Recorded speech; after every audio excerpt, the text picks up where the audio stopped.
കർത്താവിൻ്റെ പരിശുദ്ധമായ നാമം അനുഗ്രഹീതമായ ഈ നല്ല രാവിലെ വാഴ്ത്തപ്പെടുമാറാകട്ടെ. ദൈവമക്കളാകുന്ന നമുക്ക് ഒരുമിച്ച് ഈ പ്രഭാതത്തിലും ഒരുമിച്ച് കൂടി വന്ന് പ്രാർത്ഥിപ്പാൻ, അന്യഭാഷയിൽ പ്രാർത്ഥിപ്പാൻ ഇതുവരെയും കർത്താവ് നൽകിയ സാവകാശത്തിനായി നന്ദിയോടെ ഞാൻ കർത്താവിനെ സ്തുതിക്കുകയും വാഴ്ത്തുകയും ചെയ്യുന്നു. സന്നിഹിതരായിരിക്കുന്ന എല്ലാവർക്കുമുള്ള വന്ദനത്തെ ഞാൻ പ്രാരംഭത്തിൽ തന്നെ അറിയിക്കുകയാണ്. നമ്മുടെ ഉപവാസ പ്രാർത്ഥനയുടെ 19ാമത്തെ ദിനത്തിലേക്ക് പ്രവേശിപ്പാൻ കർത്താവ് നമുക്ക് കൃപ നൽകിയല്ലോ. പരിശുദ്ധാത്മാവ് നമുക്ക് നൽകിയ നല്ല സന്ദർഭത്തിനായിട്ട് ഞാൻ നന്ദിയോടെ കർത്താവിനെ സ്തുതിക്കുകയും വാഴ്ത്തുകയും ചെയ്യുന്നു. ഇത് പരിശുദ്ധാത്മാവ് ഒരുക്കിയ ഒരു അനുഗ്രഹീതമായ സന്ദർഭമാണ്. പരിശുദ്ധാത്മാവിനാൽ പ്രാർത്ഥിപ്പാനായിട്ട് കർത്താവ് നമുക്ക് നൽകുന്ന കൃപകളെ ഓർത്ത് ഞാൻ നന്ദിയോടെ സ്തോത്രം ചെയ്യുകയാണ്. ഈ സന്ദർഭങ്ങളിൽ നിങ്ങൾക്ക് ലഭ്യമാകുന്ന സമയങ്ങൾ നിങ്ങൾ ഉപേക്ഷയായി വിചാരിക്കാതെ നിങ്ങൾ പരമാവധി ദിവസത്തിൽ പ്രാർത്ഥിക്കുവാനും നിങ്ങളുടെ ആത്മീക വളർച്ചയ്ക്കായിട്ട് കർത്താവിൻ്റെ ഹൃദയത്തിനകത്ത് കർത്താവ് ആഗ്രഹിക്കുന്ന ആഴമേറിയ വളർച്ചകൾക്കായിട്ട് നിങ്ങൾ നിങ്ങളെ തന്നെ ഒരുക്കുന്നത് ദൈവാത്മാവിന് പ്രസാദകരമായ വസ്തുതയാകിയാൽ നിങ്ങളതിൽ ശ്രദ്ധിക്കുന്നത് അനുഗ്രഹപ്രദമാണെന്നുള്ള കാര്യം പ്രാരംഭത്തിൽ ഓർപ്പിക്കുന്നു. കഴിവതും മറ്റ് കാര്യങ്ങളിൽ നിന്ന് ഒഴിഞ്ഞിരിക്കുവാനും ദൈവസമയത്ത് ദൈവഹിതപ്രകാരമുള്ള പ്രാർത്ഥനയിലേക്ക്, വചനധ്യാനത്തിലേക്കൊക്കെ നിങ്ങളുടെ സമയത്ത് നിങ്ങൾ ടെസ്റ്റ് ചെയ്യാനായിട്ട് പഠിക്കുന്നത് നല്ലതാണ്. ഇന്നലെ നമ്മൾ ദൈവാത്മാവിനാൽ ദൈവത്തിൻ്റെ വചനങ്ങൾ കർത്താവിൻ്റെ ദാസന്മാരുടെ ആഴമായത് കേൾക്കുകയായിരുന്നു. ഇന്നലെ നമ്മൾ രാവിലെ പ്രാർത്ഥിച്ചത് ത്രോൺ റൂം പ്രയർ അല്ലെങ്കിൽ ത്രോൺ റൂം പ്രയറിൻ്റെ വ്യത്യാസം, നമ്മൾ 3 തലത്തിൽ നിൽക്കുന്നവരുടെ പ്രാർത്ഥനകളുടെ വ്യത്യാസം നമ്മൾ പറയുകയായിരുന്നു.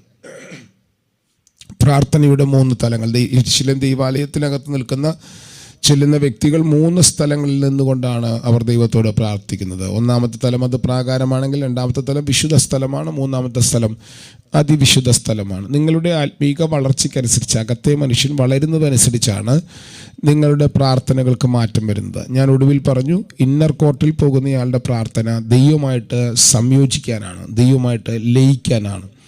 പ്രാകാരത്തിൽ നിൽക്കുന്നയാളുടെ പ്രാർത്ഥന കർത്താവിൽ നിന്ന് അനുഗ്രഹങ്ങൾ പ്രാപിക്കണം. തൻ്റെ വീടിൻ്റെ കാര്യം, തൻ്റെ കുടുംബത്തിൻ്റെ കാര്യം, തൻ്റെ മക്കളുടെ കാര്യം, തൻ്റെ വിഷയങ്ങളിൽ പ്രവർത്തിക്കുന്നൊരു ദൈവമുണ്ട്. അതൊന്നും തെറ്റാണെന്നല്ല കേട്ടോ ഞാൻ ഈ പറഞ്ഞു വരുന്നത്.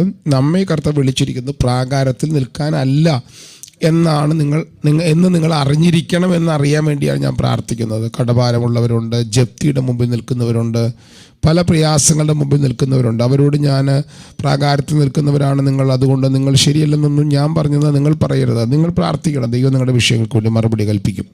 പക്ഷെ ചിലർ ആ വിഷയങ്ങൾക്ക് വേണ്ടി പ്രാർത്ഥിക്കുവാനായിട്ട് അവിടെ നിൽക്കുന്ന നിൽപ്പിനേക്കാൾ ദൈവത്തിൽ വളരാനായിട്ട് ഈ സമയം വളരേണ്ട സമയമാണ്, എൻ്റെ ഒരുക്കത്തിൻ്റെ സമയമാണ്, ദൈവം ഇത് അനുവദിച്ചത് ഞാൻ ദൈവത്തിൽ വളരാനായിട്ടാണ് എന്ന് മനസ്സിലാക്കിക്കൊണ്ട് അവർ അതിനകത്തേക്ക് കയറിപ്പോകാനിടയായിത്തീരും. അവർ അടുത്ത സ്റ്റെപ്പിലേക്ക് കയറിപ്പോകാനിടയായിത്തീരും. ക്രിസ്തീയ ജീവിതത്തിൽ ഞാൻ ഇന്നലെ ഒരു വ്യക്തിയുമായി പങ്കിട്ടപ്പോൾ എൻ്റെ ഒരു പണ്ടത്തെ പ്രസംഗം ഞാൻ പറഞ്ഞു. ആ പ്രസംഗം എങ്ങനെയാണ്? ക്രിസ്തീയ ജീവിതത്തിൽ ഒരു വ്യക്തിയുടെ മനസ്സിനുണ്ടാകുന്ന 4 തലങ്ങളുണ്ട്. 1 ലോ മൈൻഡാണ്, നിയമാധിഷ്ഠിത മനസ്സ്. 2 സ്നേഹാധിഷ്ഠിത മൈൻഡ്, ലവ് മൈൻഡ്. 3 ലൈഫ് മൈൻഡാണ്, ജീവാധിഷ്ഠിത മൈൻഡ്, ജീവനാൽ നിറഞ്ഞ mind. 4 life mind, love mind, light മൈൻഡാണ്. അത് ദൈവത്തിൻ്റെ മഹത്വത്താൽ നിറഞ്ഞ മനസ്സാണ്. നമ്മൾ ഈ കൃപാസനത്തിലേക്ക് ചെല്ലുമ്പോൾ, അതായത് അതിവിശുദ്ധ സ്ഥലത്തേക്ക് ചെല്ലുമ്പോൾ നമ്മുടെ മനസ്സ് മഹത്വത്താൽ നിറഞ്ഞ മനസ്സായി മാറുകയാണ്. എന്താണ് ഇത് 4 നമ്മളുടെ വ്യത്യാസം? ഞാൻ 2 മിനിറ്റ് കൊണ്ട് പറഞ്ഞു തരാം. 1 നിയമാധിഷ്ഠിത മനസ്സാണ്. ഇതെല്ലാവരും അറിഞ്ഞിരിക്കേണ്ട ഒരു കാര്യമാണ്. നമ്മൾ നടന്നു പോകുന്ന സമയത്ത് ഇപ്പോൾ ഏറ്റവും വില കൂടിയ ഒരു മൊബൈൽ ഫോൺ, ഐഫോണിൻ്റെ 16 Pro Max മൊബൈൽ നമ്മുടെ വഴി കിടക്കുന്നു. കുറേ കാലമായി ഞാനിത് ആഗ്രഹിക്കുന്നു. എൻ്റെ കയ്യിലുള്ള മൊബൈൽ ഇത്രയും നല്ലതല്ല. അത് കണ്ട വഴിക്ക് മൊബൈൽ കയ്യിലെടുത്തു. പക്ഷേ കയ്യിലെടുത്തപ്പോൾ പെട്ടെന്ന് ഓർമ്മ വന്നത്, ഇതിൻ്റെ ഒരു നമ്പറുണ്ട്. ഈ നമ്പർ വെച്ച് ഇത് ആരാണ് ഉപയോഗിക്കുന്നതെന്ന് മനസ്സിലാക്കാൻ പറ്റും. ഉടൻ തന്നെ നമ്മൾ ആ മൊബൈൽ പേടിച്ചിട്ട് നമ്മൾ ആ നിയമ പോലീസ് സ്റ്റേഷനിൽ കൊണ്ട് കൊടുത്തു. കാരണം ഇത് ഞാൻ എടുത്താൽ പോലീസിന് എന്നെ തിരിച്ചറിയാൻ കഴിയും. അത് ഭയത്തിൽ. പക്ഷെ അകത്താഗ്രഹം വന്നു. എന്നാൽ മറ്റൊരു വ്യക്തി, അതേ വ്യക്തി തന്നെ ആ മൊബൈൽ കണ്ടപ്പോൾ ആ വ്യക്തി പേടിച്ചിട്ടല്ല, ഇത് ഏതോ ഒരു വ്യക്തിയുടെ നഷ്ടപ്പെട്ട കണ്ടപ്പോൾ ആഗ്രഹം വന്നു. കൊള്ളാം, നല്ല മൊബൈലാണ്, ഇതെനിക്ക് എൻ്റെ കയ്യിലില്ലല്ലോ, ആഗ്രഹത്ത് വന്നു. പക്ഷേ ആ വ്യക്തിയുടെ അകത്ത് ഈ മൊബൈൽ കണ്ടപ്പോൾ ഇത് നഷ്ടപ്പെട്ട വ്യക്തിയുടെ മനസ്സിലുണ്ടാകുന്ന വിഷമം ഓർത്തിട്ട് ഈ വ്യക്തി ഇത് തിരിച്ച് സ്റ്റേഷനിൽ കൊണ്ട് കൊടുത്തു. കണ്ടോ, രണ്ടുപേരുടെ അകത്ത് ആഗ്രഹം വന്നു, പക്ഷെ രണ്ടുപേരും അത് എടുത്തില്ല. ആദ്യത്തെ വ്യക്തി പേടിച്ചെടുത്തില്ല, രണ്ടാമത്തെ വ്യക്തി നഷ്ടപ്പെട്ട വ്യക്തിയുള്ള സ്നേഹത്തുള്ള ബന്ധത്തിലെടുത്തില്ല. ഈ രണ്ടു വ്യക്തികളും ബൈബിൾ പ്രകാരം പാപികളാണ്. ബൈബിൾ പറയുന്നു അകത്ത് മോഹം വന്നാൽ പാപം ചെയ്തു പോയി. അപ്പം അതുകൊണ്ട് ഇവർ രണ്ടുപേരും ദൈവം മുമ്പാകെ പാപികളാണ്. പക്ഷെ മൂന്നാമത്തെ സ്റ്റെപ്പ് ഉണ്ട്. അതെന്താണെന്ന് ചോദിച്ചു കഴിഞ്ഞാൽ, മൂന്നാമത്തെ സ്റ്റെപ്പിന്റെ പ്രത്യേകത, അവരിത് കാണുമ്പോൾ അവർക്ക് ആഗ്രഹം വരുന്നില്ല. അവർക്കറിയാം ഇത് മറ്റൊരു വ്യക്തിയുടേതാണ്, ഇത് എൻ്റേതല്ലാത്ത ഞാൻ ആഗ്രഹിക്കാൻ പാടില്ല എന്ന ബോധത്തിൽ ഇവർക്ക് ഇതിനോട് ആഗ്രഹം തോന്നുന്നില്ല. അതിന് നമുക്ക് ജീവാധിഷ്ഠിത മൈൻഡ് എന്ന് പറയാം. എൻ്റേതല്ലാത്തത് കൊണ്ട് എനിക്കതിനോട് ആഗ്രഹം വരുന്നില്ല, എൻ്റേതല്ലാത്തത് കൊണ്ട് അവർക്ക് അതിനോട് ആഗ്രഹം തോന്നുന്നില്ല. അവർ ഉടൻ തന്നെ അത് സ്റ്റേഷനിൽ കൊണ്ട് കൊടുത്തു. എന്നാൽ നാലാമതൊരു ടൈപ്പ് ആളുകൾ, അവർക്ക് ഈ മൂന്നും അവരകത്തില്ല. നാലാമതൊരു ടൈപ്പ് വരുന്ന ആളുകളുടെ പ്രത്യേകത, അവർ മഹത്വത്തിൽ നിൽക്കുന്നവരാണ്. അവരുടെ പ്രത്യേകത, അവർക്ക് ആഗ്രഹം വരുന്നില്ലെന്ന് മാത്രമല്ല, അവരിത് മൈൻഡ് ചെയ്യുന്ന പോലുമില്ല. കാരണം അവർക്കൊരു ആവശ്യമുണ്ടെങ്കിൽ ഇതുപോലത്തെ ഒന്നും ഉണ്ടാക്കാനുള്ള, ക്രിയേറ്റീവ് മിറക്കിൾ നടത്താനുള്ള ശക്തി അവരകത്ത് ദൈവാത്മ തുറന്നിട്ടുള്ളവരാണ്. ഞാൻ ഈ പറഞ്ഞ 4 തലങ്ങൾ നിങ്ങൾക്ക് ഇതൊരു ഞാൻ ഉദാഹരണത്തിൽ കൊണ്ട് മനസ്സിലാക്കാൻ വേണ്ടി പറഞ്ഞതാണ്. നിങ്ങൾക്ക് മനസ്സിലായി എന്ന് ഞാൻ വിശ്വസിക്കുന്നു. നമ്മൾ അന്യഭാഷ പ്രാർത്ഥിക്കുമ്പോൾ ഇതിൻ്റെ 3ഉം 4ഉം സ്റ്റെപ്പിലേക്ക് കർത്താവ് നമ്മളെ കൊണ്ടുപോവുകയാണ്. അന്യഭാഷ പ്രാർത്ഥിക്കുമ്പോൾ നമ്മുടെ ബുദ്ധി അബലമാവുകയാണ്. ബുദ്ധി അബലമാക്കുന്നതാണ് അന്യഭാഷ. ഇന്നലെ ഞങ്ങൾ ചർച്ചിനകത്തിന് 3:15 പ്രാർത്ഥന തുടങ്ങി. ഞാനൊരു 10-15 മിനിറ്റ് നേരം ഇങ്ങനെ പറഞ്ഞ ശേഷം പ്രാർത്ഥിക്കാമെന്ന് പറഞ്ഞ പ്രാർത്ഥന പിന്നെ നിൽക്കുന്നത് 5:20 5:15 കഴിഞ്ഞ് 5:20 നിർത്താൻ പറ്റാത്ത പോലെ പ്രാർത്ഥിക്കുന്ന തലത്തിലേക്ക് പോയി. നിങ്ങൾ മനഃപൂർവ്വമായിട്ട് നിങ്ങളുടെ ബുദ്ധിയെ അബലമാക്കുന്ന അന്യഭാഷ, ദൈവിക മർമ്മങ്ങൾ പറയുന്ന അന്യഭാഷ സമയമെടുത്ത് നിങ്ങൾ പറയണം. അത് പറയുമ്പോൾ പുതിയ പുതിയ ഭാഷകളിലേക്ക് നിങ്ങൾ പോകും. അവിടെ നിങ്ങൾ കൃത്യമായ സ്വപ്നങ്ങൾ കാണാൻ തുടങ്ങും, കൃത്യമായ ദർശനങ്ങൾ കാണാൻ തുടങ്ങും. ഇന്നലെ ഒരു മോൻ ചർച്ച എന്ന് പറഞ്ഞ ഭാഷ, ഞാൻ ദർശനം കണ്ടു. ദർശനങ്ങൾ കാണുന്ന, സ്വപ്നങ്ങൾ കാണുന്ന, കൃത്യമായി നിങ്ങളുടെ സ്പിരിറ്റിൽ ദൈവശബ്ദം കേൾക്കുന്ന ആത്മതലം നിങ്ങളുടെ അകത്ത് ദൈവാത്മ തുറക്കാൻ തുടങ്ങും. ത്രോൺ റൂമിന്റെ പ്രത്യേകത, നിങ്ങൾ അന്യഭാഷ സംസാരിക്കുമ്പോൾ നിങ്ങളുടെ സ്പിരിച്വൽ മാൻ വളരുകയാണ്, നിങ്ങളുടെ ഫെയ്ത്ത് വർദ്ധിക്കുകയാണ്. ഫെയ്ത്ത് വർദ്ധിക്കുന്ന, സ്പിരിച്വൽ മാൻ വളരുന്ന അന്യഭാഷയുള്ള പ്രാർത്ഥന നിങ്ങളെ ഒരു പെർഫെക്റ്റ് മനുഷ്യനാക്കും. ഒടുവിൽ നിങ്ങൾ ക്രിസ്തു പരിജ്ഞാനത്തിൽ നിറയാൻ തുടങ്ങും. നിങ്ങൾ ദൈവത്തിന്റെ എല്ലാ നിറവിനോളം നിറയാൻ തുടങ്ങും. ആ നിറവിൽ നിന്നുകൊണ്ട് നിങ്ങൾ പ്രാർത്ഥിക്കുമ്പോൾ നിങ്ങളുടെ പ്രാർത്ഥന കരച്ചിലുകളല്ല, നിലവിളികളല്ല, നിങ്ങൾ ദൈവത്തിലാണുള്ളതെന്നുള്ള വെളിപ്പാടി പ്രാർത്ഥിക്കാൻ തുടങ്ങും. വെളിപ്പാടി പ്രാർത്ഥിക്കാൻ തുടങ്ങും. ഇവിടെ നിങ്ങളുടെ മൈൻഡിനാണ് ഭയങ്കര മാറ്റം വരുന്നത്. നിങ്ങളുടെ മൈൻഡ് പിക്ചറൈസ് ചെയ്യാണ്. നമ്മുടെ കർത്താവായ യേശുക്രിസ്തു, അവൻ മൽക്കീസദേക്കിന്റെ ക്രമപ്രകാരമുള്ള പുരോഹിതനായി, അവൻ എന്നേക്കുമുള്ള വീണ്ടെടുപ്പ് സാധിക്കേണ്ടതിന് അവൻ അതിവിശുദ്ധ സ്ഥലത്തേക്ക് പ്രവേശിച്ച് അവൻ മഹത്വത്തിനകത്തേക്ക് പ്രവേശിച്ചു. ഇവിടെ എന്താ ചെയ്തിരിക്കുന്നത്? അവൻ നമ്മുടെ ആത്മാവിൽ അവൻ നങ്കൂരമിട്ടിരിക്കുകയാണ്. ആ വാക്യം നിങ്ങൾ ശ്രദ്ധിച്ചിട്ടുണ്ടോ? ഈ വാക്യം കൂടെ കണ്ട് നമുക്ക് പ്രാർത്ഥിക്കാം. നമ്മുടെ ആത്മാവിൽ അവൻ നങ്കൂരമിട്ടിരിക്കുകയാണ്. എങ്ങനെയാണ് നങ്കൂരമിട്ടിരിക്കുന്നത്? അവന്റെ ആത്മാവിനെ നമ്മുടെ ആത്മാവിൽ വെച്ച് നമ്മുടെ അകത്ത് ക്രിസ്തുനാഥൻ ഒരു നങ്കൂരം ഇട്ടിരിക്കുന്നു. കണ്ടോ? ഞാൻ ഈ വാക്യം ഇട്ടിരിക്കുന്നത് എബ്രായ ലേഖനം 6-ാം അധ്യായത്തിന്റെ 18-ാം വാക്യമാണ്. അങ്ങനെ നമ്മുടെ മുമ്പിൽ പ്രത്യാശ പിടിച്ചുകൊള്ളുവാൻ, ശരണത്തിനായി ഓടിയൊന്നും നാം മാറിപ്പോകാത്തതും ദൈവത്തിന് ബോഷ്ക്ക് വരുവാൻ കഴിയാത്തതുമായി 2 കാര്യങ്ങളാൽ ശക്തിയുള്ള പ്രബോധനം പ്രാപിപ്പേണ്ട വരുന്നു. അടുത്ത വാക്ക് ശ്രദ്ധിക്കണേ. ആ പ്രത്യാശ നമുക്ക് ആത്മാവിലെ ഒരു നങ്കൂരമാണ്. അത് നിശ്ചയമാണ്, അത് സ്ഥിരമാണ്. അടുത്ത ശ്രദ്ധിക്കണം. അത് തിരശീലയ്ക്ക് അകത്തേക്ക് കടക്കുന്നതാണ്. കണ്ടോ? തിരശീലയ്ക്ക് അകത്തേക്ക് കടക്കുന്നതാണ്. അവിടേക്ക് യേശു മൽക്കീസദേക്കിന്റെ ക്രമപ്രകാരം എന്നേക്കും മഹാപുരോഹിതനായി മുൻകൂട്ടി നമുക്ക് വേണ്ടി പ്രവേശിച്ചിരിക്കുന്നു. അപ്പോൾ യേശു ക്രിസ്തു അവിടേക്ക് പ്രവേശിച്ചു. എവിടേക്ക്? തിരശീലയ്ക്കകത്തേക്ക്. എന്നിട്ട് പറയാണ്, എന്ത് പറയുന്നു? നമ്മെ അതിനകത്തേക്ക് പ്രവേശിപ്പിക്കുവാൻ നമ്മുടെ അകത്ത് നങ്കൂരമിട്ടിരിക്കുന്നു. അത് തന്നെയല്ലേ എബ്രായ ലേഖനം 4:16 പറയുന്നത്? നമുക്ക് കൃപാസനത്തിലേക്ക് അവൻ ഒരു ജീവന്റെ പുതുവഴി തുറന്നിരിക്കുന്നു. ഏത് സമയത്തും നമുക്ക് ധൈര്യത്തോടെ അടുത്തു ചെല്ലാം. അപ്പം ഹൃദയത്തിനകത്ത് വിശ്വാസമുള്ളവരായി വാ കൊണ്ട് നമ്മൾ ഏറ്റുപറഞ്ഞാൽ, അങ്ങനെ തന്നെയാണ് അവിടുത്തെ വാക്യം കേട്ടോ, നമുക്ക് ധൈര്യത്തോടെ കൃപാസനത്തിന് അടുക്കലേക്ക് അടുത്ത് ചെല്ലാം. അപ്പൊ കൃപാസനത്തിന്റെ അടുക്കലേക്ക് അടുത്ത് ചെല്ലുന്നത് എങ്ങനെയാണ്? നമ്മുടെ മൈൻഡിനകത്ത് നമ്മൾ ക്രിസ്തുവിലാണ് എന്നൊരു പിക്ചർ നിങ്ങൾ വരയ്ക്കണം. ഞാൻ ക്രിസ്തുവിലാണ്, ഞാൻ അവന്റെ അകത്താണ്. ഞാൻ ദൈവാത്മാവിനാൽ ക്രിസ്തുവിനകത്തായിരിക്കുന്നു. ക്രിസ്തുവിലൂടെ ഞാൻ പിതാവിലേക്ക് വന്നിരിക്കുന്നു. ഞാൻ സ്വർഗീയ കൃപാസനത്തിന്റെ മുമ്പിലാണ്. ഞാൻ എപ്പോഴും പറഞ്ഞൊരു പദമുണ്ട്, നിങ്ങൾ മനസ്സുകൊണ്ട് ചിന്തിച്ചാൽ അത് സ്പിരിച്വൽ റിലത്തിൽ അത് പാപമായി മാറുകയാണ്. നിങ്ങൾ മോഹിക്കുന്നു, ഒരു വ്യക്തി മറ്റൊരു വ്യക്തിയെ മോഹിക്കുന്നു, മോഹിച്ചാൽ അത് സ്പിരിച്വൽ റിലത്തിൽ അത് വ്യഭിചാരമായി മാറി. അപ്പം ഫിസിക്കൽ റിലത്തിലെ ചിന്ത, മൈൻഡിലെ ചിന്ത സ്പിരിച്വൽ റിലത്തിലെ ആക്ഷനാണ്. അപ്പൊ ഇതുപോലെ നിങ്ങൾ സ്പിരിച്വൽ റിലത്തിൽ നിങ്ങളുടെ മൈൻഡിനകത്ത് നിങ്ങൾ ഹെവനിൽ എത്തി നിൽക്കുന്നത് നിങ്ങൾ ചിന്തിച്ചാൽ സ്പിരിച്വൽ റിലത്തിനകത്ത് അത് ആക്ഷനാണ്.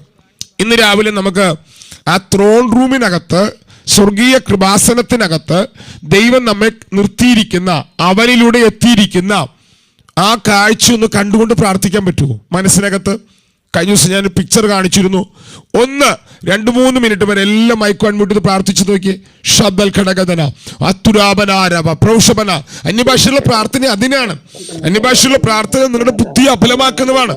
നിങ്ങളുടെ ബുദ്ധിയിൽ നിങ്ങളുടെ അറിവുകൾ അറിഞ്ഞുച്ചരിക്കുന്നതല്ല അന്യഭാഷയുള്ള പ്രാർത്ഥന. നിങ്ങളുടെ സ്പിരിച്വൽ റിലത്തിന് മാറ്റം വന്നു, നിങ്ങളുടെ സ്പേസിന് മാറ്റം വന്നു, നിങ്ങളുടെ തലത്തിന് മാറ്റം വന്നു. മൈക്കിളെല്ലാം അൺമ്യൂട്ട് ചെയ്ത് അന്യഭാഷ പ്രാർത്ഥിച്ച്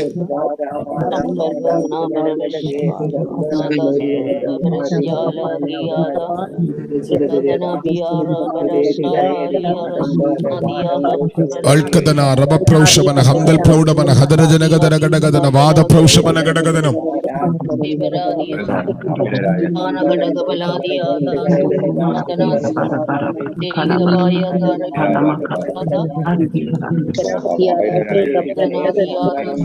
അംദൽ പ്രൗഢമന ജപപ്രൗഷമന ഹത്തൽ പ്രൗഢമന ഗടഗദനാര ഗടകം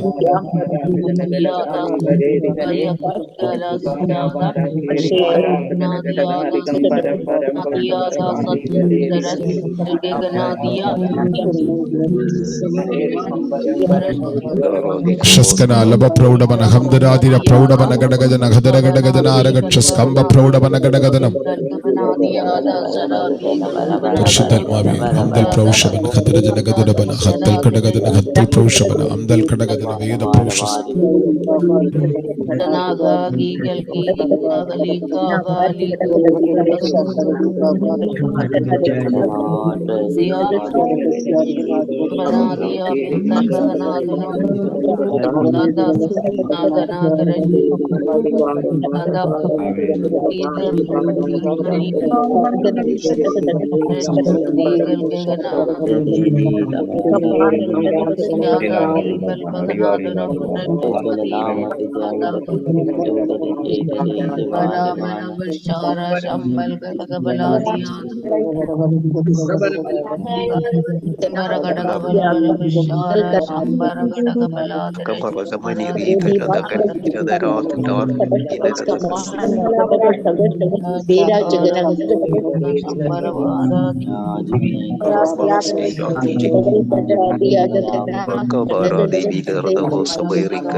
ഞാൻ ഈ രാവിലെ നമ്മൾ എഴുന്നേറ്റ് പ്രാർത്ഥിക്കുമ്പം എന്തിനാണ് പാസ്റ്റർ ഇങ്ങനെയൊക്കെ കാണിക്കുന്നതെന്ന് ആരും ചിന്തിക്കേണ്ട. എങ്ങനെയെങ്കിലും നിങ്ങളുടെ മനസ്സ് ഒട്ടി നിൽക്കുന്ന കുറേ മേഖലകളുണ്ട്.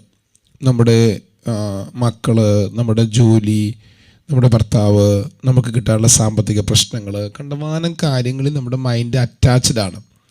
ചിലർക്ക് കൂടെ പഠിച്ച വ്യക്തികൾ, ജോലി ചെയ്യുന്ന സ്ഥാപനങ്ങൾ, അല്ലെങ്കിൽ നിങ്ങളുടെ ബിസിനസ്, മൈൻഡ് കണ്ടമാനം കാര്യങ്ങളിൽ അറ്റാച്ച്ഡ് ആയതുകൊണ്ട് നിങ്ങളുടെ ബുദ്ധി അഫലമാകുന്ന ഒരു പ്രോസസ്സ് നിങ്ങൾ പ്രാർത്ഥിക്കുമ്പോൾ നടക്കുന്നില്ല. പല ആൾക്കാർ അത് ചിന്തിച്ചുകൊണ്ടാണ് പ്രാർത്ഥിക്കുന്നത്. അന്യഭാഷ പറയുന്ന ഒരാളെന്നോട് പറഞ്ഞിട്ടുള്ളതാണ്, ഞാൻ കളിക്കുന്ന കളി ആലോചിച്ചുകൊണ്ടാണ് അന്യഭാഷ പറയാറ്. അപ്പോൾ എന്തിനാ പിന്നെ അന്യഭാഷ പറയുന്നത്? അന്യഭാഷ പറയുമ്പോൾ ബുദ്ധി അഫലമാകണം. ബുദ്ധി അഫലമാകുന്ന പറഞ്ഞാൽ എന്താ? നിങ്ങൾ ക്രിസ്തുവിനകത്ത് ദൈവത്തലാക്കി വെച്ചിരിക്കുന്ന തലം നിങ്ങളുടെ മനസ്സിൽ ധ്യാനിച്ച് ആ തലത്തിലേക്കുള്ള ബോധ്യത്തിലേക്ക് വരുന്നതല്ലേ അന്യഭാഷ. വെളിപ്പാട് പുസ്തകം 4-5 അധ്യായ പ്രകാരം ഇങ്ങനെ ഒരു സ്ഥലം ഹെവൻ കാണുകയാണ് യോഹന്നാൻ. ആത്മവിവശനായിട്ട് കൊണ്ടുപോവുകയാണ്. നിങ്ങളെ കർത്താവ് ആത്മവിവശനായി കൊണ്ടുപോകട്ടെ. പക്ഷെ അത് ഒരു ദിവസം കൊണ്ട് നടക്കുന്ന പ്രോസസ്സല്ല. യോഹന്നാൻ എന്നും ഹെവനിൽ പോയില്ല. തൻ്റെ ജീവിതത്തിൽ 90 വയസ്സ് കഴിഞ്ഞ സമയത്താണ് തന്നെ കൊണ്ടുപോകുന്നത്. പക്ഷേ നമുക്കിത് പിക്ചറൈസ് ചെയ്യാം, നമ്മുടെ മനസ്സിനകത്ത് ഇമാജിനേഷൻ നടത്താം. ഇത് യോഹന്നാൻ കണ്ട വെളിപ്പാട് പ്രകാരമുള്ള എന്താ പറയുക, ഒരു പിക്ചറാണ്. നമ്മൾ നമ്മുടെ ഇത് പരിശോധിച്ച് കഴിഞ്ഞാൽ, നമ്മുടെ ഗൂഗിൾ നിങ്ങൾ സെർച്ച് ചെയ്ത് കഴിഞ്ഞാൽ ഒരേ കാഴ്ച പല ആൾക്കാർ പല രീതിയിലാണ് അതിനെ പിക്ചറൈസ് ചെയ്തിരിക്കുന്നത്. വേറെ ആൾ പിക്ചറൈസ് ചെയ്തിരിക്കുന്നത് ഇങ്ങനെയാണ്. നിങ്ങൾക്ക് കാണാനുണ്ടോ? ഹലോ, കാണാം. അപ്പോൾ ഒന്ന് മിണ്ടിക്കൂടെ? ഇങ്ങനെയാണ് കണ്ടോ. ദൈവിക സിംഹാസനത്തെയും 24 മൂപ്പന്മാരെയും ഒക്കെ പിക്ചറൈസ് ചെയ്തിരിക്കുന്നത് ഇങ്ങനെയാണ്. അടുത്തൊരാൾ പിക്ചറൈസ് ചെയ്തിരിക്കുന്നത് ഇങ്ങനെയാണ്. ഇത് വായിച്ച ആളുകൾ അവരവരുടെ അകത്തുള്ള എന്താ പറയുക, വെളിപ്പാട് പ്രകാരം അല്ലെങ്കിൽ അവരവരുടെ അകത്തുള്ള കാഴ്ച പ്രകാരം കണ്ടോ അപ്പം ദൈവത്തിൻ്റെ സിംഹാസനം ഇരിക്കുന്നു, മഹത്വത്തോടെ ഇരിക്കുന്നു. അതിന് ചുറ്റും അവൻ സൂര്യകാന്തം പോലെയാണ്, അവൻ്റെ ചുറ്റും പ്രഭാവലയമുണ്ട്. 4 ജീവികൾ മുമ്പിൽ നിൽക്കുന്നു, 24 മൂപ്പന്മാർ സിംഹാസനത്തിൽ ഇരിക്കുന്നു, പളുങ്ക് കടൽ അവിടെയുണ്ട്. ഇങ്ങനെ ഓരോരുത്തർ അവരവർക്ക് ലഭ്യമായ കാഴ്ചയിൽ നിന്നുകൊണ്ട് ഇത് വരച്ചിരിക്കുകയാണ്. ഒറ്റ കാര്യം അവിടെ നിൽക്കട്ടെ, നിങ്ങൾ ഇതിനകത്ത് ദൈവത്താൽ എത്തി നിൽക്കുന്നു എന്ന് ചിന്തിക്കാൻ പറ്റുന്നുണ്ടോ നിങ്ങൾക്ക്? നിങ്ങൾ ക്രിസ്തുവിലായതിനാൽ ഇവിടെയാണ് എത്തി നിൽക്കുന്നതെന്ന് മനസ്സിലാകുന്നുണ്ടോ? ഒരുപക്ഷെ നമുക്ക് എഫേസ്യ ലേഖനം വായിക്കുമ്പോൾ അവിടെ എഫേസ്യ ലേഖനത്തിൽ എന്താ പറയുന്നത്? സ്വർഗസ്ഥലങ്ങളിൽ ഇരുത്തിയിരിക്കുന്നു. അപ്പൊ അതിന് പ്രകാരം നമ്മൾ എവിടെ ഇരുത്തിയിരിക്കുന്നത്? ഇവിടെയല്ലേ നമ്മൾ ആത്മാവിലിരിക്കുന്നേ. ഈ ആത്മാവിലിരിക്കുന്ന സ്ഥലം നിങ്ങളൊന്ന് ആത്മാവിലൊന്ന് ധ്യാനിക്കാൻ പറ്റുന്നുണ്ടോ നിങ്ങൾ പ്രാർത്ഥിക്കുമ്പോൾ? ഉണ്ടെങ്കിൽ നിങ്ങളുടെ ഭാഷകൾ ചേഞ്ച് ആകാൻ തുടങ്ങും. ഭാഷകൾ നിങ്ങൾക്ക് ചേഞ്ച് ആകാൻ തുടങ്ങും. നിങ്ങളുടെ ഭാഷകൾ ചേഞ്ച് ആകാൻ തുടങ്ങും. ഭാഷകൾ ചേഞ്ച് ആകാൻ തുടങ്ങിയാൽ പെട്ടെന്ന് നിങ്ങൾക്ക് ഹെവൻ റിലം മാനിഫെസ്റ്റ് ചെയ്യാൻ പറ്റും. നിങ്ങളുടെ കുടുംബത്തിനകത്ത് ദൈവാത്മാവിനാലുള്ള ആഴങ്ങൾ നിങ്ങൾക്ക് പെട്ടെന്ന് തുറക്കാൻ പറ്റും. ഓക്കെ, ഇപ്പം ഞാൻ ഈ സംഭവം കാണിച്ചു തരികയായിരുന്നു. ഇനി ഞാൻ ഇതിനകത്തൊരു വാക്യം തിരുവചനത്തിനകത്ത്, നേരത്തെ നമ്മൾ എബ്രായ ലേഖനം 6-ാം അധ്യായത്തിൽ നമ്മൾ അവിടേക്ക് പ്രവേശിച്ച കാര്യം പറഞ്ഞു. ഇനി ഈ വാക്യം ഒന്ന് വായിച്ചിട്ട് നമുക്ക് എല്ലാവർക്കും കൂടി ചേർന്ന് അന്യഭാഷ പ്രാർത്ഥിക്കാം കേട്ടോ. എബ്രായ ലേഖനം 12-ാം അധ്യായത്തിലെ വാക്യമാണ്. എബ്രായ ലേഖനം 12-ാം അധ്യായത്തിലെ 12-ാം അധ്യായത്തിലെ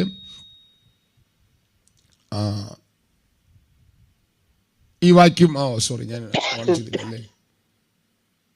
ഒരാൾ 3-4 വാക്യം 4 ഒരാൾ മൈക്ക് അൺമ്യൂട്ട് ചെയ്ത് പെട്ടെന്ന് വായിക്കണേ. വേഗത്തിൽ വായിച്ചു വായിക്കാൻ പറ്റുന്ന ഒരു വേഗത്തിൽ വായിച്ചു. ആരും ദൈവകൃപ വിട്ട് പിന്മാറുകയും വല്ല കയ്പുള്ള വേര് മുളച്ച് കലക്കമുണ്ടാക്കി അനേകർ അതിനാൽ മലിനപ്പെടുകയും ആരും ദുർനടപ്പുകാരനോ ഒരു ഊണിന് ജ്യേഷ്ഠാവകാശം വിറ്റുകളഞ്ഞ യേശാവിനെ പോലെ അഭക്തനോ ചെയ്യാതിരിക്കാൻ കരുതിപ്പോവുകയും അവൻ പിന്നത്തേതിൽ അനുഗ്രഹം ലഭിപ്പാൻ ആഗ്രഹിച്ചു, കണ്ണുനീരോടുകൂടെ അപേക്ഷിച്ചിട്ടും തള്ളപ്പെട്ടു, കണ്ടില്ല എന്ന് നിങ്ങൾ അറിയുന്നുണ്ടല്ലോ. അടുത്തത്, സ്ഥൂലമായതും തീ കത്തുന്നതുമായ പർവ്വതത്തിനും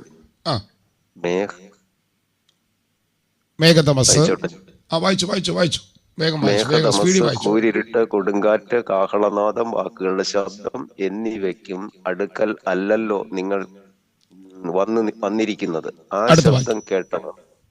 ആ ശബ്ദം കേട്ടവർ ഇനി ഒരു വചനവും തങ്ങളോട് പറയരുതേ എന്ന് അപേക്ഷിച്ചു. ഒരു മൃഗം എങ്കിലും പർവ്വതം തൊട്ടാൽ അതിനെ കല്ലെറിഞ്ഞു കൊല്ലണം എന്നുള്ള കൽപ്പന അവർക്ക് സഹിച്ചുകൂടാഞ്ഞു. ഞാൻ അത്യന്തം പേടിച്ചു വിറയ്ക്കുന്നുവെന്ന് മോശയും പറയത്തക്കവണ്ണം ആ കാഴ്ച ഭയങ്കരമായിരുന്നു. ഇവിടെ നിൽക്കട്ടെ. അപ്പോസ്തലനായ പൗലോസ്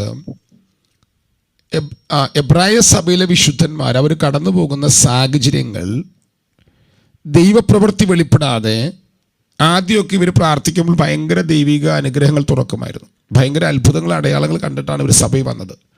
പക്ഷെ ഇപ്പം ഇവർ പ്രാർത്ഥിക്കുമ്പോൾ പണ്ടത്തെ പോലെ ദൈവത്തിൻ്റെ പ്രവൃത്തി വെളിപ്പെടാത്തതിനാൽ പഴയതാണോ വലുതെന്ന് ചിന്തിച്ച് അവിടേക്ക് പിന്മാറി പോകാൻ നിൽക്കുകയാണ്.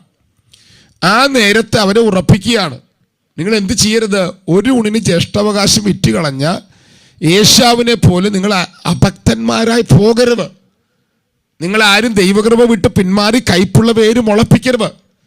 അങ്ങനെ മുളപ്പിച്ചാൽ നിങ്ങൾക്ക് പിന്നെ അനുഗ്രഹം ലഭിപ്പാൻ ഇച്ഛിച്ചാൽ അവൻ ആഗ്രഹിച്ചിട്ട് കിട്ടിയില്ല, അവൻ തള്ളപ്പെട്ടു പോയല്ലോ. അനുഗ്രഹം പ്രാപിക്കുന്ന തലങ്ങൾ പറഞ്ഞ പൗലോസ് തൊട്ടു താഴെ പറയുകയാണ്, നിങ്ങൾ വന്നിരിക്കുന്നത് ഇവിടെ അല്ല. എവിടെ? തീ കത്തുന്ന പർവ്വതത്തിനോ മേഘതമസ്സിനോ കൂരിരുട്ടിനോ കൊടുങ്കാറ്റിനോ ഒന്നും അടുക്കിലല്ല നിങ്ങൾ വന്നിരിക്കുന്നത്. ആ ശബ്ദം കേട്ടവർ എന്താ പറഞ്ഞത്? അതായത് ഇത് എവിടെയാണ് നടന്നേ? ഇത് പുറപ്പാട് പുസ്തകം 19-20 അധ്യായങ്ങളിൽ ഇസ്രായേൽ മക്കൾ സിയോൻ പർവ്വതത്തിന്റെ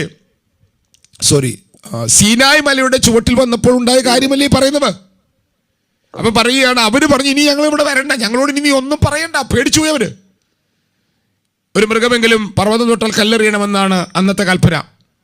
അവർ അത്യന്തം പേടിച്ചു പറച്ചു. അത് ഓടിച്ചു പറയാണ് കേട്ടോ. പക്ഷെ നമ്മൾ വന്നിരിക്കുന്നത് അവിടെ അല്ല. ഇനി ശ്രദ്ധിച്ചു വായിക്കണം. ഇനി ഇത് വായിക്കുമ്പോൾ നിങ്ങളുടെ അകത്തൊരു പിക്ചറൈസേഷൻ വരണം. വായിച്ചോ, ഈ വാക്യം വായിച്ചു. പിന്നെയോ സിയോൻ പർവ്വതത്തിനും. അപ്പൊ നോക്കിയേ, നിർത്തി പോണം. അപ്പൊ നമ്മളിപ്പോൾ വന്നിരിക്കുന്നത് എവിടെയാണ്? സ്വർഗീയ സിയോൻ പർവ്വതത്തിന്റെ അരികിലാണ് നമ്മൾ വന്നിരിക്കുന്നത്. അതാണ് ഈ സ്വർഗസ്ഥലങ്ങളിൽ ഇരുത്തിയിരിക്കുന്നത് പറയുന്നേ. 2, ജീവനുള്ള ദൈവത്തിന്റെ വായിച്ച ഭാഷ നഗരമായ സ്വർഗീയ ജെറൂസലേമിനും. അയ്യോ, അപ്പൊ നിങ്ങൾ നിർന്നു പോണ ഭാഷ. അപ്പൊ നാം ഇപ്പോൾ സ്വർഗീയ യെരൂശലേമിലാണോ? പോകുന്നാണോ പോയെന്നാണോ? പോയി. അവിടെ എഴുതിയിരിക്കുന്ന താഴത്തെ 24 വാക്യം, പുതിയ നിയമത്തിന്റെ മധ്യസ്ഥനായ യേശുവിനും ഹാബേലിന്റെ രക്തത്തേക്കാൾ ഗുണകരമായി സംസാരിക്കുന്ന പുണ്യാക രക്തത്തിനും അടുക്കൽ അത്രയും നിങ്ങൾ വന്നിരിക്കുന്നത്. അപ്പൊ നമ്മളെ അവിടെ പ്രസന്റ് ചെയ്തിരിക്കുന്നു. എങ്ങനെ? ഏകാത്മാവിനാൽ ക്രിസ്തുവിലൂടെ പിതാവാം ദൈവത്തിന്റെ അടുക്കൽ നമ്മൾ പ്രസന്റ് ചെയ്തിരിക്കുന്നു. അപ്പൊ അവിടെ ആരൊക്കെയുണ്ട്? നേരത്തെ പറഞ്ഞു, അവിടെ ജീവനുള്ള ദൈവത്തിന്റെ നഗരമായ സ്വർഗീയ യെരൂശലേമുണ്ട്, സിയോൻ പർവ്വതമുണ്ട്, അനേകായിരം ദൂതന്മാരുടെ സർവ്വസംഘമുണ്ട്, സ്വർഗത്തിൽ പേരെഴുതിയിരിക്കുന്ന ആദിജാതന്മാരുടെ സഭയുടെ അരികിലാണ് നിങ്ങൾ വന്നിരിക്കുന്നത്. എല്ലാവരുടെയും ദൈവമായ ന്യായാധിപതിക്കും സിദ്ധന്മാരായ നീതിമാന്മാരുടെ ആത്മാക്കൾക്കും പുതിയ നിയമത്തിന്റെ മധ്യസ്ഥനായ യേശുവിനും ഹാബേലിന്റെ രക്തത്തെക്കാൾ ഗുണകരമായി സംസാരിക്കുന്ന പുണ്യാക രക്തത്തിന് അടുക്കലും അത്രയും നിങ്ങൾ വന്നിരിക്കുന്നത്. നിങ്ങൾക്ക് ഇത് പിക്ചറൈസ് ചെയ്യാൻ പറ്റുന്നുണ്ടോ? അതോ ഈ വാക്യം വായിച്ചിട്ട് നിങ്ങൾ സ്തോത്രം പറഞ്ഞ് അവസാനിപ്പിക്കുവോ?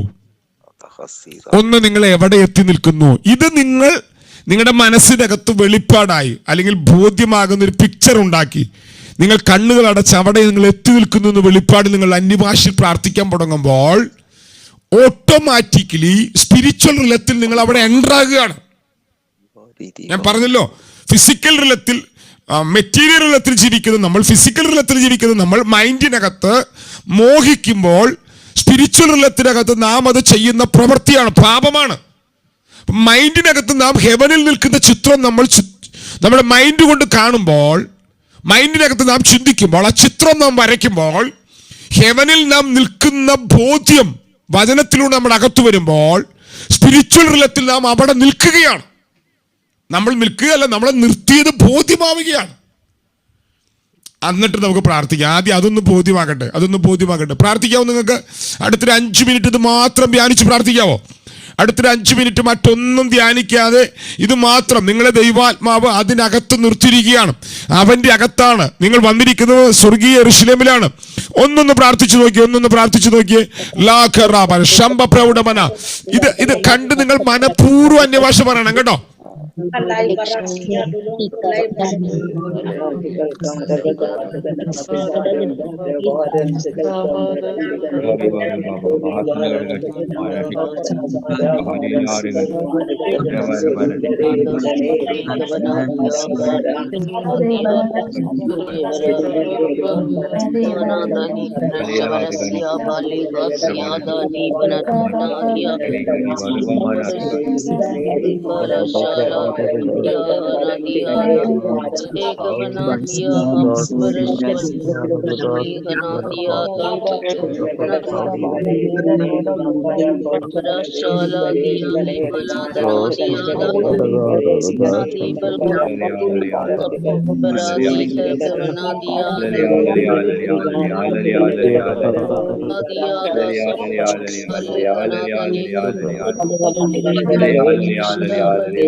La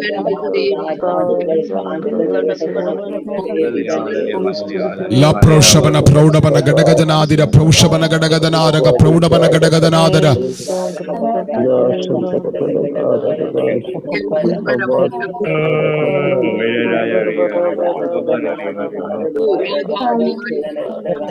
Shandal Praudabana Gadurabana Gadagadana, Raga Praushabana Gadagadana, Ragadaganam, Jiva Praushabana Gadagagadana, Raba Praushabana Gadurabana Gadagadanam.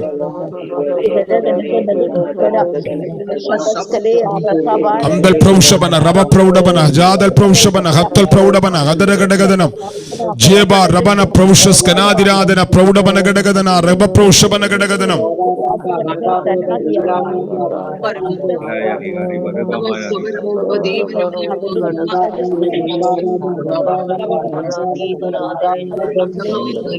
Shapraudabana Gadagadana, Raba Praushabana, Haturadana, Raga Praudabana Gadagadana, Veda Praushabana, Gadurabana Gadagadanam.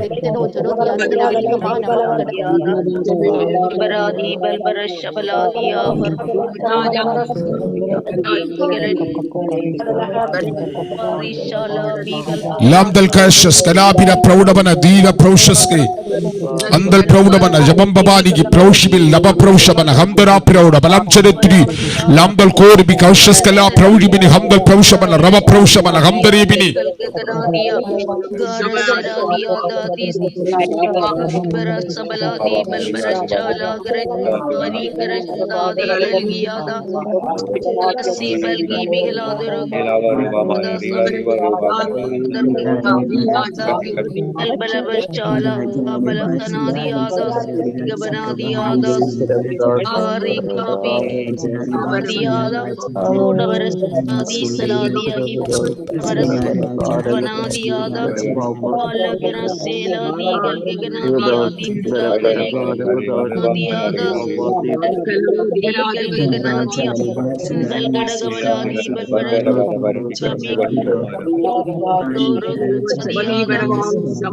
Shaskala Bira Praushabana, Hamdal Praudabana Gadagadanam.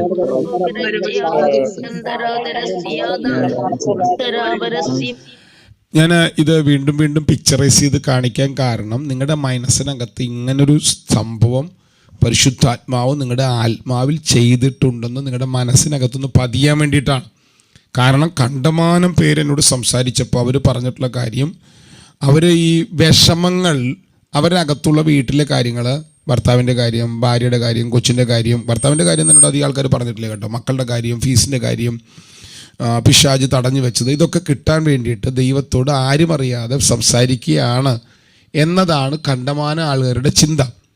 ദൈവത്തെ ഓർത്ത് അതല്ല അന്യഭാഷ. ഞാൻ മനസ്സിലാക്കി, ആരെങ്കിലും എന്നെ തിരുത്തി കഴിഞ്ഞാൽ ഞാൻ തിരുത്താൻ കേട്ടോ. ഞാനിതൊക്കെ യൂട്യൂബിൽ ഇടുന്നുണ്ട്. യൂട്യൂബിൽ ദൈവദാസന്മാരോ പണ്ഡിതന്മാരോ ആരെങ്കിലും കണ്ടാൽ നിങ്ങളത് തെറ്റാണ്, സജി പാഷ പറയുന്നത് തെറ്റാണ്, ഇനി സജി പാഷ എന്ന് പറയണ്ട, സജി പറയുന്നത് തെറ്റാണെന്ന് പറഞ്ഞ് ഞാൻ തിരുത്താം. ഞാൻ മനസ്സിലാക്കിയ അന്യഭാഷ നമ്മുടെ ഹൃദയത്തിനകത്തുള്ള വേദനകൾ പറയാനുള്ളതല്ല, നമ്മുടെ ആവശ്യങ്ങൾ പറയാനുള്ളതല്ല. ഞാൻ മനസ്സിലാക്കിയ അന്യഭാഷ നമ്മുടെ ബുദ്ധിയെ അഫലമാക്കി സ്പിരിച്വൽ മിസ്റ്ററികൾ പറയാനുള്ളതാണ്. അപ്പോൾ അതിനകത്ത് നമ്മൾ ഇവിടെ എത്തി നിൽക്കുക, നമ്മൾ ഇതിനകത്താണ്, നമ്മൾ അവൻ്റെ അകത്താണ്. ഇതൊന്ന് ബോധ്യപ്പെടാൻ വേണ്ടിയാണ് ഞാനിത് പറയുന്നത്. അപ്പം നമ്മൾ ഇതിനകത്ത് നിന്ന് കഴിയുമ്പോൾ, ഇവിടെ സ്പിരിച്വൽ റിലത്തിനകത്ത് ത്രോൺ റൂമിൽ നമ്മൾ നിന്ന് കഴിയുമ്പോൾ ഉള്ള പ്രത്യേകത എന്താണെന്ന് വെച്ച് കഴിഞ്ഞാൽ, നമ്മുടെ ആത്മാവിലുള്ള പ്രാർത്ഥന ഭയങ്കര ആഴമുള്ളതായി മാറും. ഇന്നലെ ഞങ്ങൾ ഇതൊക്കെ പറഞ്ഞ് പ്രാർത്ഥിക്കാൻ തുടങ്ങിയപ്പോൾ ഞാൻ നേരത്തെ പറഞ്ഞില്ല, പ്രാർത്ഥന നിർത്താൻ പറ്റാതെ പോവുകയായിരുന്നു.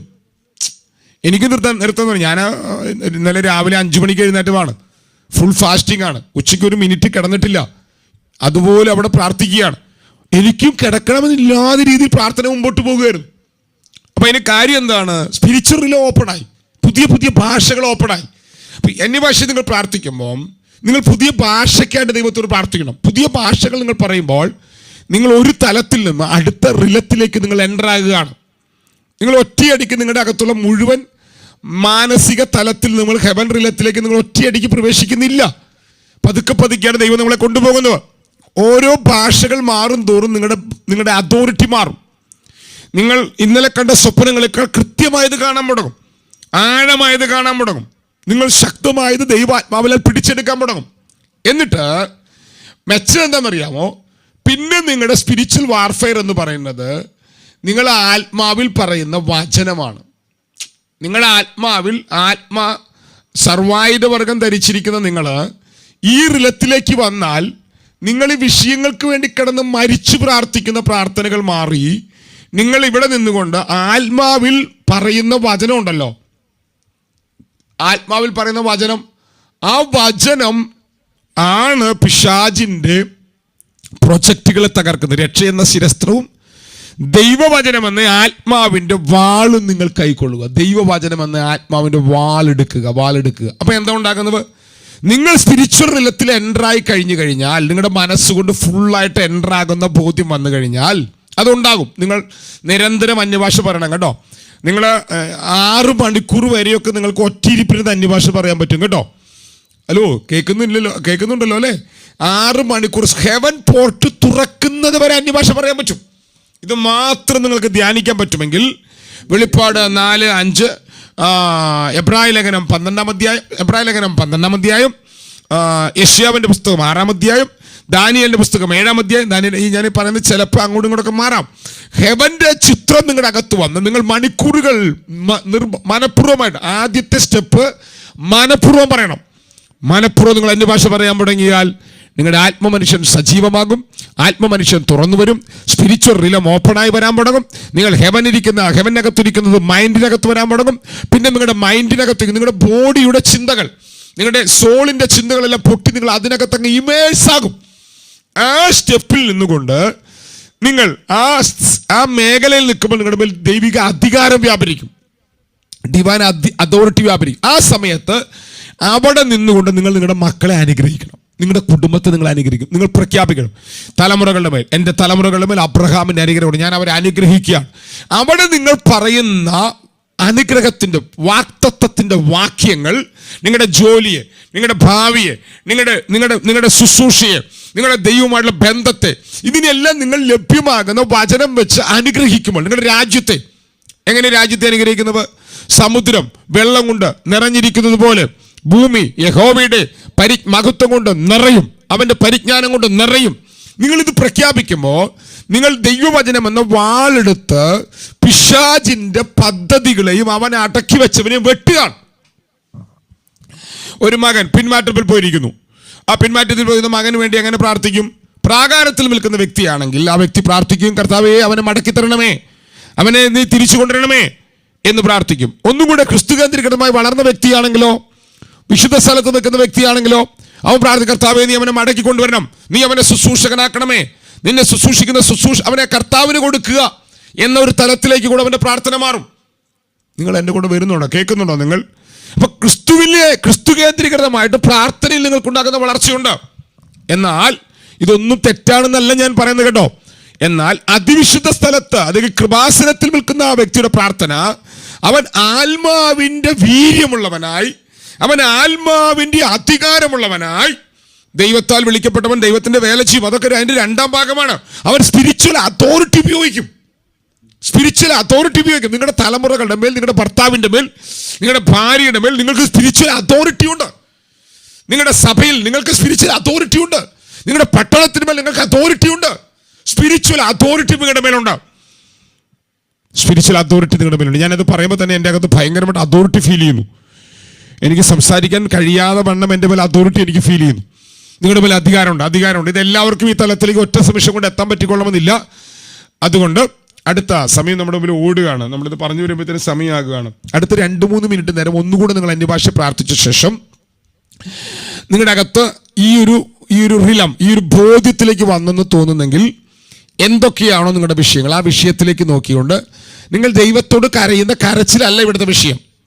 ഹലോ, മലയെ മാറ്റാൻ വേണ്ടി ദൈവത്തോട് പ്രാർത്ഥിക്കുകയല്ല. നിങ്ങൾ ദൈവത്തിലായതിനാൽ, നിങ്ങൾ ക്രിസ്തുവിലായതിനാൽ ഇനി നിങ്ങൾ മലയോട് സംസാരിക്കും. യോശുവ ദൈവത്തോട് പ്രാർത്ഥിക്കണോ, ദൈവമേ നീ സൂര്യനെ ഒന്ന് പിടിച്ചു നിർത്തണേ? അല്ല, യോശുവ സൂര്യനോട് കൽപ്പിക്കുകയാണ്. കണ്ടോ? അപ്പം നിങ്ങളുടെ അധികാരത്തിലൂടെ ഇത് തുറക്കാൻ തുടങ്ങും.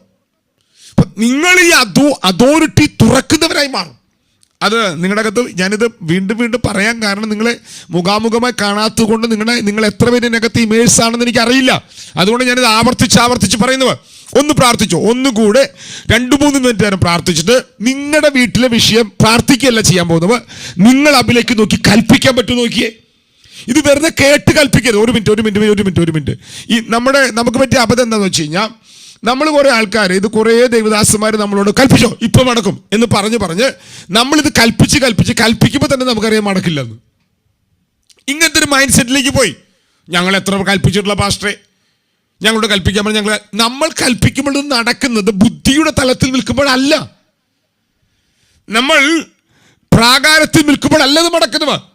നിങ്ങളുടെ മക്കൾ ഏത് രാജ്യത്താണെങ്കിലും, നിങ്ങളുടെ ബിസിനസ് എത്ര തകർന്നു കിടക്കുകയാണെങ്കിലും, നിങ്ങളുടെ കുടുംബം എത്ര ഛിന്ന ഭിന്നമായിരിക്കുകയാണെങ്കിലും, ഒരിക്കലും ചേരില്ല ലോകം മൊത്തം പറഞ്ഞെങ്കിലും ദൈവത്തിന് കഴിയാത്ത ഒന്നുമില്ല കേട്ടോ, ദൈവത്തിന് കഴിയാത്ത ഒന്നുമില്ല കേട്ടോ. ഇനി നിങ്ങളുടെ വീട്ടിൽ ഒരു പ്രശ്നവുമില്ല, ബിസിനസ് നന്നായി പോകുന്നു, എല്ലാം നന്നായിരിക്കുന്നു, നിങ്ങളുടെ കുടുംബത്തെ ബ്ലസ്, ഞാനും എൻ്റെ കുടുംബവും ഞങ്ങൾ യഹോവയെ സേവിക്കും. എന്നിട്ട് നിങ്ങളുടെ കുടുംബത്തിന് മേൽ ദൈവം വെച്ചിരിക്കുന്ന ഒരു ഡെസ്റ്റിനി ഉണ്ട്, ഒരു ശുശ്രൂഷയുണ്ട്. കുടുംബത്തിനകത്തൊരു ഒരു ഗേറ്റ് കീപ്പർ ഉണ്ട്. കുടുംബത്തിന് മേൽ ദൈവം വെച്ചിരിക്കുന്ന ഡെസ്റ്റിനി ഉണ്ട്. കുടുംബത്തിന് മേൽ ദൈവം വെച്ചിരിക്കുന്ന ഡെസ്റ്റിനി തിരിച്ചറിയുന്നത് ആ കുടുംബത്തിന് മേലെ ഗേറ്റ് കീപ്പറാണ്. നിങ്ങൾ നിങ്ങളുടെ കുടുംബത്തിന് മേൽ ദൈവത്തിന്റെ പ്രൊജക്ട് നിങ്ങൾ തിരിച്ചറിയും. നിങ്ങൾ 5 രാജ്യത്താണെങ്കിലും 5 രാജ്യത്തിരുന്നു കൊണ്ട് നിങ്ങളുടെ കുടുംബ ദൈവത്തെ ശുശ്രൂഷിക്കും. അവിടെ ദൈവത്തിന്റെ മഹത്വം തുറക്കും, അസാധാരണമായ അത്ഭുതങ്ങൾ നടക്കും, മരിച്ചവർ ഉയർക്കും, രോഗികൾ സൗഖ്യമാകും. നിങ്ങളുടെ കുടുംബങ്ങളിൽ മേൽ ദൈവത്തിന്റെ മഹത്വം തുറക്കും. അപ്പോൾ 1 നിങ്ങളെ പണിയും, 2 നിങ്ങളെ ശുശ്രൂഷയിൽ വളർത്താൻ തുടങ്ങും. അതുകൊണ്ട് ആദ്യത്തെ 2 മിനിറ്റ് നേരം എല്ലാവരും അന്യഭാഷ പ്രാർത്ഥിക്കണം കേട്ടോ. ഞാൻ ഈ പലരും മൈക്ക് അൺമ്യൂട്ട് ചെയ്യാതെ കാണുമ്പോൾ എനിക്ക് തോന്നുക നിങ്ങൾ ഉറങ്ങുകയാണെന്ന്. എനിക്ക് തോന്നുന്നത് മാത്രമല്ല, ഞാൻ 2 പേരെ വിളിച്ചു ചോദിച്ചു ഒരു അന്യഭാഷ ഞങ്ങൾ ഉറങ്ങുമായിരുന്നു എന്ന് പറഞ്ഞു. അപ്പം അതുകൊണ്ട് മൈക്ക് അൺമ്യൂട്ട് ചെയ്ത് എല്ലാവരും അന്യഭാഷ പ്രാർത്ഥിച്ചിട്ട് അതിൻ്റെ 2 മിനിറ്റ് നേരം കഴിയുമ്പോൾ നിങ്ങൾ നിങ്ങളുടെ ഭവനത്തിലേക്ക് നോക്കി, എവിടെയൊക്കെയാണോ നിങ്ങൾക്കൊരു മാറ്റം ഉണ്ടാകേണ്ടത്, എവിടെയൊക്കെയാണോ ദൈവാത്മ മാറ്റം വരുത്താൻ ആഗ്രഹിക്കുന്നത്, അവിടേക്ക് നോക്കി നിങ്ങൾ കൽപ്പിക്കാൻ തുടങ്ങുക. അന്യഭാഷ സംസാരിക്കുക. അന്യഭാഷ സംസാരിച്ച ശേഷം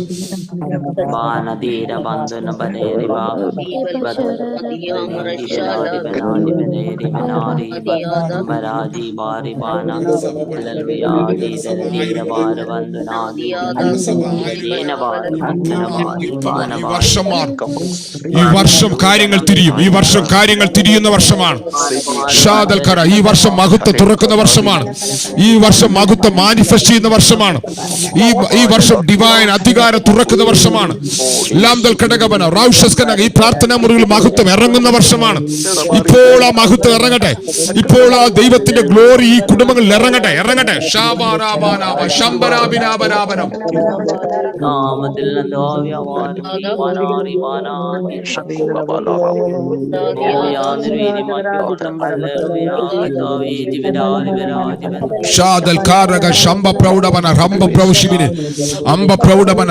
മഹത്വം തുറക്കട്ടെ, അങ്ങനെ മഹത്വം തുറക്കട്ടെ, അങ്ങനെ മഹത്വം തുറക്കട്ടെ, അങ്ങനെ മഹത്വം തുറക്കട്ടെ, അങ്ങനെ മഹത്വം തുറക്കട്ടെ, അങ്ങനെ മഹത്വം തുറക്കട്ടെ.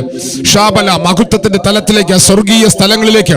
ലംബ പ്രൗഷപന ഹവ പ്രൗഢപന ഹംദൽ പ്രൗഷപന ഹവ പ്രൗഢപനം.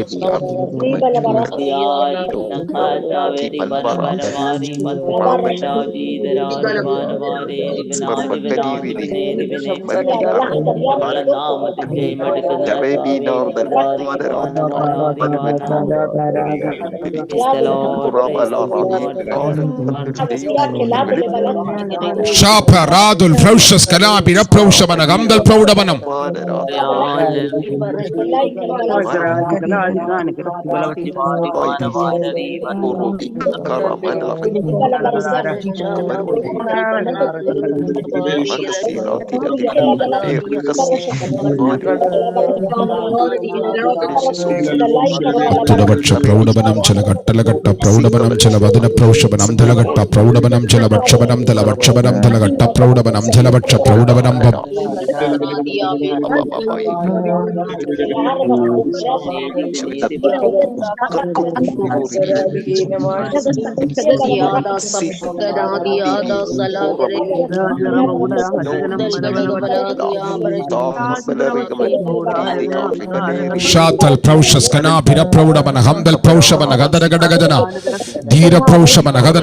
ഇനി പ്രാർത്ഥിച്ചു. നിങ്ങളുടെ കുടുംബങ്ങളിലേക്ക് നോക്കി സംസാരിക്കാൻ പറ്റുന്നവർ സംസാരിക്കുക.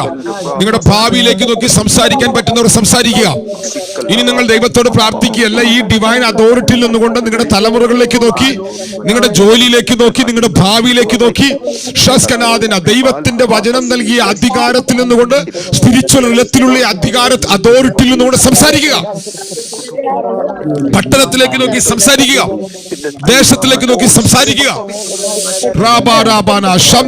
സംസാരിക്കാൻ പറ്റും, സംസാരിച്ചോ. നിങ്ങളുടെ സഭയിലേക്ക് നോക്കി സംസാരിക്കുക.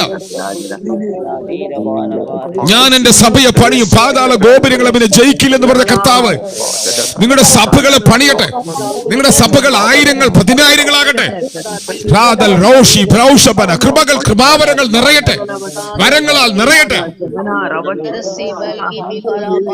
നിങ്ങളുടെ തലമുറകൾ അനുഗ്രഹമായി മാറട്ടെ. അവരുടെ അടിമത്തങ്ങൾ പൊളിയട്ടെ.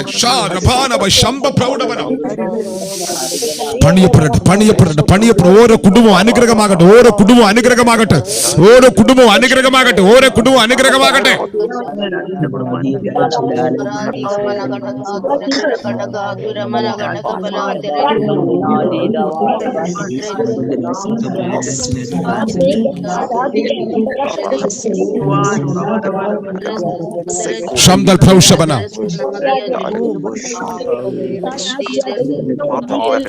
സമയം വേഗത്തിൽ പോയതുകൊണ്ട് ഞാൻ ഇവിടെ ഒരു വാക്ക് ചോദിച്ചു നിർത്തുകയാണ്. ആരെങ്കിലും ഒരാൾ മറുപടി പറയണമേ. നിങ്ങൾ ആരെങ്കിലും നിങ്ങളുടെ രാജ്യം തരാനായിട്ട് ഇപ്പൊ പ്രാർത്ഥിച്ചു ദൈവത്തോട്?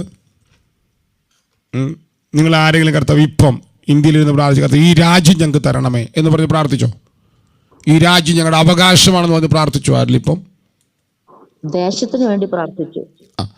നമ്മള് ഹെവനിലാണ് എത്തി നിൽക്കുന്നതെങ്കിൽ നിങ്ങളിപ്പോൾ ആദ്യജാതന്മാരുടെ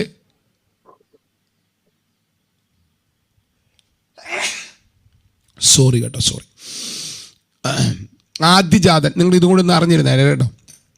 നിങ്ങൾ ആദ്യജാതന്മാരുടെ സഭയ്ക്ക് അടുക്കലാണ് നിങ്ങൾ വന്നിരിക്കുന്നത്. അർത്ഥാൽ നിങ്ങൾ ആദ്യജാതന്മാരുടെ സഭയാണ്. ഇതൊരു നിങ്ങൾക്ക് ഡൗട്ടുണ്ടോ? നിങ്ങളിപ്പോൾ ആദ്യജാതന്മാരുടെ സഭയാണെന്നൊരു ഡൗട്ടുണ്ടോ?